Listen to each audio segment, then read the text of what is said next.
Bonjour. Lorsque vous avez activé le lien qui était contenu dans Pronote, vous parvenez à cette page d'accueil qui présente une frise chronologique standard qui va vous servir de base pour faire la vôtre. Vous allez commencer par modifier la frise en rajoutant une flèche, comme ça on voit bien le sens du temps. Ensuite, vous allez mettre les dates de début de frise, la date de fin. Il vous propose de graduer de 10 ans en 10 ans, c'est très bien. Il vous propose de graduer en mettant les mois, mais bon, pour 2 siècles, ça va faire trop de petits tirets. Vous cliquez sur OK et vous avez ici votre frise chronologique. Vous allez maintenant insérer une période. Je vous propose celle-ci, cette forme-là. Alors on va s'intéresser à la vie de Léonard de Vinci. Vous avez dû trouver dans votre recherche qu'il est né en 1452, qu'il est mort en 1519. Vous rentrez le texte. Moi j'aime bien mettre des attaches à la période, des attaches à la frise. Voilà à quoi ça ressemble. Les attaches sont ces pointillés. Vous pouvez déplacer cette période, la mettre où vous voulez. Ensuite, vous pouvez laisser telle quelle, en noir et blanc c'est très bien, ou vous pouvez aussi y mettre une couleur. Donc à ce moment-là, vous allez cliquez là-dessus, couleur du texte. Si vous voulez, admettons du bleu, vous allez positionner ce curseur dans le bleu. Vous allez vous emparer de ce petit carré, le placer dans le bleu qui vous intéresse. Ensuite, vous allez copier les références de ce bleu, parce que c'est très précis, ça va être plus facile à retrouver pour la suite. Vous pouvez également mettre la barre en bleu, alors là il faut la resélectionner, on voit que c'est sélectionné. Vous allez coller les références de votre bleu.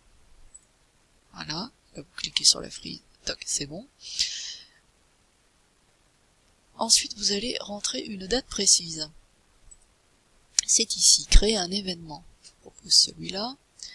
On va mettre un événement déjà vu qui se trouve dans cette période qui est très important. Il s'agit de la découverte de l'Amérique. Vous pouvez pour cet événement incruster une image, ça peut être intéressant. Dans ce cas-là, il faudra aller cliquer sur plus, ça va ouvrir le dossier image de votre ordinateur, auquel cas il faudra avoir téléchargé, enregistré avant l'image qui vous intéresse, et vous ferez valider. Là on va pas mettre d'image. Voilà, c'est créé. Maintenant il s'agit de sauvegarder votre frise. Vous allez cliquer sur la disquette, et ça va télécharger sous un format qui apparaît ici en .bin. Vous irez ensuite dans le dossier des téléchargements pour aller chercher le .bin qui est ici. Alors, vous pouvez le copier, l'enregistrer sous, et dans ce cas-là, je vous conseille vraiment de le faire, hein. Vous allez l'enregistrer dans vos dossiers, par exemple dossier histoire, ça sera mieux.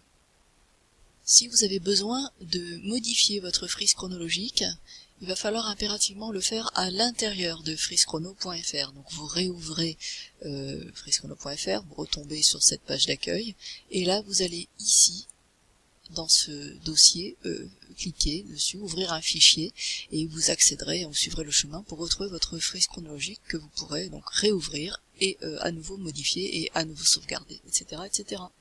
Bon travail.